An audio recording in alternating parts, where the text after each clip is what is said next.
Hey guys, what's going on? It's Derek from Derek's Horror Stuff, and in today's video, we're going to be reviewing Scream VI. Now, you may have already seen my spoiler-free review, which I put out a few days ago, and today we are doing a review filled with spoilers, so if you haven't seen the movie yet, you might want to click away. Now, as you may or may not know, I'm a bit of a Scream fan myself. It's kind of funny because I didn't used to care for these movies that much, but in the more recent years, I've really developed an interest in them. And so as you would expect, when Scream V came out, I was one of the first people to go to the theater and see it. Scream V, however, left kind of a bad taste in my mouth because it didn't really compare very well to the other entries in the franchise, in my own opinion. But when I saw that Scream VI was going to be out in 3D 4DX, I ran down and saw it. So I'm not going to go too far into the 3D or the 4DX in this video because I already talked about that in my spoiler-free review. So if you want to see what I think about the 4DX experience and the fan event, go check that one out. I'll put it in the description below. So here's the thing, guys. I have so much to say about the movie and so little time. So what I'm going to do is make a pros and a cons list. And I actually wrote all this stuff down on my phone, so if you see me looking at it, that's why. So guys, let's just jump into it here. Let's go with taking Scream out of Woodsboro. Now, personally, I love the idea of going to New York City. I love the idea of taking them out of Woodsboro. A lot of people did not. I thought it was a really cool,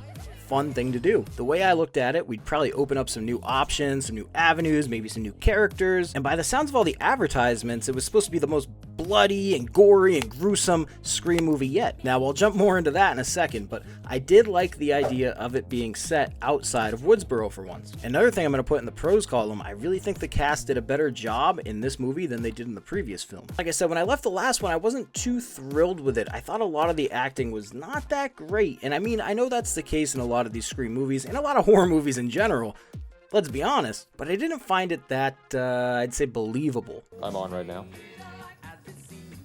I don't believe you.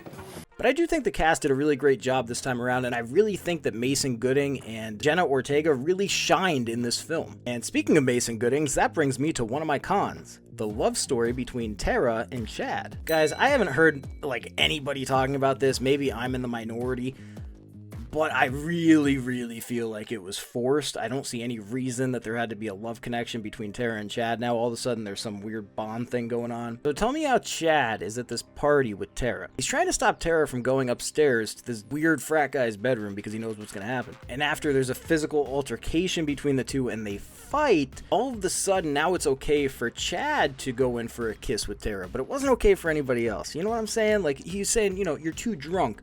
But, for me, it's okay because we feel this love connection all of a sudden. So I don't know, man. I feel like they're just kind of forcing that one, and I don't know if it's going to play out. I don't know if I want to see it play out. And another note on the casting, I'm really glad that they brought back Hayden Panettiere. I'm sure a lot of us are because it's just great to see Kirby back in the film. However, again, I really think they did a bad job at casting her. I think they put her in a weird spot. Like, she's now working for the FBI, and I feel like she didn't get enough screen time. So I don't know. All I'm saying on this one is I think they could have made better use of her character. The new mask. The new mask is going in pros for sure. The new mask is awesome. I don't know what you guys think about it, so let me know. But I love that shattered look to it, that grungy look. Because I really like that Michael Myers, Rob Zombie type mask look with the decaying and everything like that to it.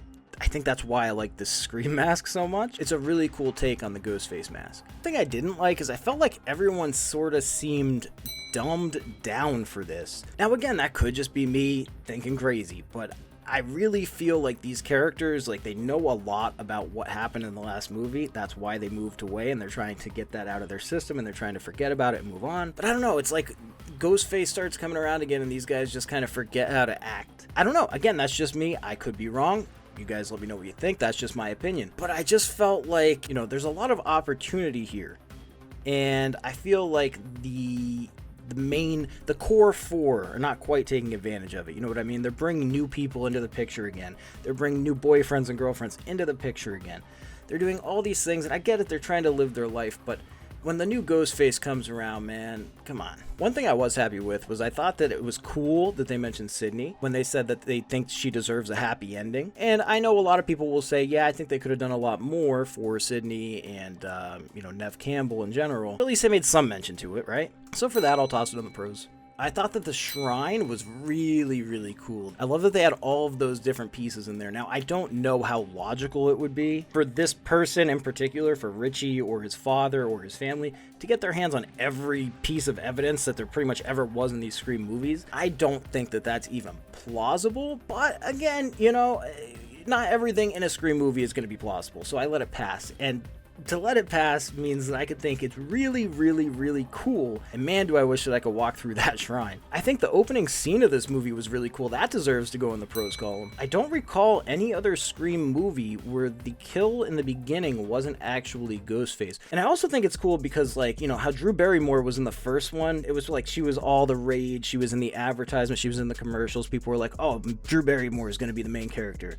And then boom, they go and kill her immediately. I think they kind of flipped the script on us there. They're like, you're going to want to know who Ghostface is. You're going to try to figure out who Ghostface is. Oh, look, Ghostface took off his mask. Oh, there's Ghostface right in the beginning of the movie. So I thought it was cool. And I thought it did have a really cool opening sequence. I thought that Ghostface himself was really brutal. And again, that I liked. And again, it reminded me of the Rob Zombie Halloween because of how brutal Michael Myers is in that movie. But yeah, I think most of us can agree that that opening was actually really spot on. One thing I didn't love about the shrine, though, is when the killer at the end is running at Sam and Tara, how he's already wounded, but then Hayden Panettiere comes out of nowhere and just pushes the TV from the first one onto him and he just falls and dies.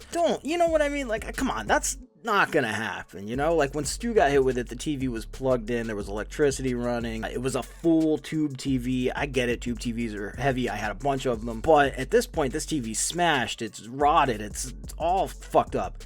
And we're supposed to believe that just pushing this broken TV on this guy is enough to just knock him out. Not fall for it, I'm not. Another thing I didn't love, Billy Loomis, I think we need to get rid of him.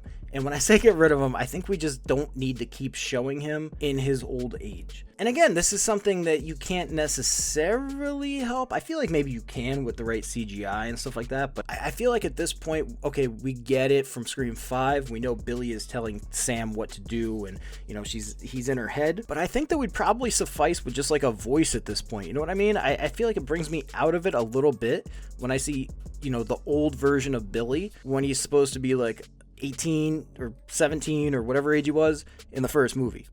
Surprise, Sydney.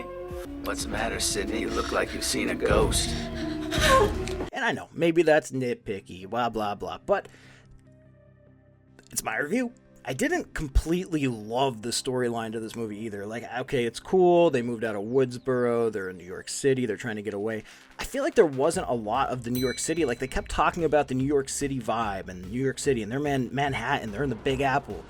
And we really only saw 2 scenes that would even relate to New York City, and that's the subway and the bodega.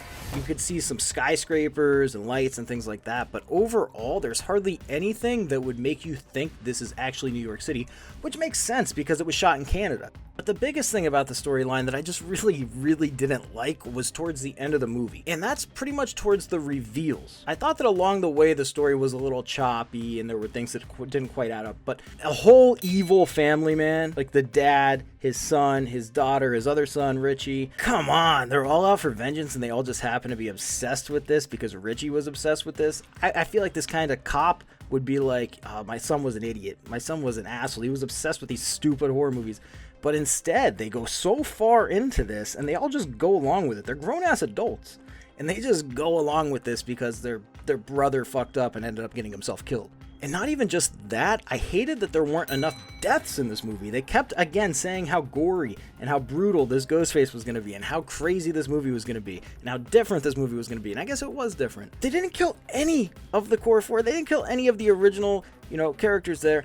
I thought it would have been a great time for Gale to die, honestly. I think they should have killed her off. And that's not to say that I don't like Courteney Cox or anything like that, because I do. But with killing Dewey in the last movie, it would have made so much sense to just kill off Gale here, especially since we're not getting Nev. And at the same time, though, I think that maybe like the directors and producers, everybody involved with the movie is so scared of losing any of these characters at this point that they don't want to quite kill them off yet. They're just saving them. So, Tara can get completely just rammed right in the stomach. She gets stabbed right in the stomach. Be perfectly fine 5 minutes later, have her arm in a sling at the end, not even in the ambulance. Chad could get brutally stabbed up by 2 ghost faces at once. Blood coming out of his mouth, spewing everywhere. It's fine, man. Take his oxygen mask off, give him a kiss. He's fine. And then Kirby and Gale both ended up living. For a minute, I thought they died, but then they ended up coming back at the end. And it's like, come on, man. Give me something to feel here. I'm not feeling anything for this movie. And I get it. You know, again, it could be a cool, brutal stab fest, but I need something. Give me something. The only people that died were expendable characters that nobody cares about. People that we didn't even see on the screen for more than a few seconds or a few minutes. Hell, they killed off my boy Randy in the second movie, and yet they still talk about him to this day. So, I mean, that's kind of my pros and cons. That's everything that I wrote down here. I was just trying to jot it down while I was in the moment and just thinking of these things, because I woke up the other day to just a Facebook feed full of people saying this movie's amazing, this movie's so good, 10 out of 10, perfect movie, better than the original. While I respect your opinion, and we can all have different opinions, I do not agree at all.